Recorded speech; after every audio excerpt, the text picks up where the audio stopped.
রাজপথ থেকে কারাগার, সব জায়গায় খালেদা জিয়ার ছায়াসঙ্গী ছিলেন যিনি, সেই ফাতেমা বেগম এখন তারেক রহমানের মেয়ে জাইমা রহমানের রাজপথের অন্যতম সহযোগী। যেভাবে খালেদা জিয়ার সাথে থেকেছেন ফাতেমা, এখন সেভাবেই থাকেন জাইমা রহমানের পাশেও। বাবার নির্বাচনী আসন ঢাকা 17-তে বাবার জন্য ভোট চাইতে বের হয়েছিলেন জাইমা রহমান। সেখানেও সাথে ছিল তার দাদুর বিশ্বস্ত সেই ফাতেমা। মূলত খালেদা জিয়ার মৃত্যুর পর থেকেই জাইমার সার্বক্ষণিক সঙ্গী হয়েছেন ফাতেমা।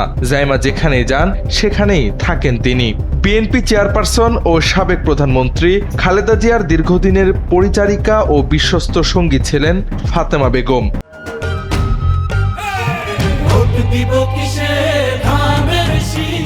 কারাগার থেকে শুরু করে দাফনের সময় কফিন বহন পর্যন্ত প্রতিটি মুহূর্তে তিনি খালেদা জিয়ার পাশে ছিলেন। ১.৫ দশকের বেশি সময় ধরে বাসভবন ফিরোজা, কার্যালয়, রাজপথ, কারাগার, হাসপাতাল ও বিদেশ সফর সবখানেই নীরবে দায়িত্ব পালন করেছেন তিনি। গৃহকর্মী হিসেবে শুরু হলেও সময়ের সঙ্গে ফাতেমা হয়ে ওঠেন খালেদা জিয়ার ব্যক্তিগত জীবনের অবিচ্ছেদ্য অংশ।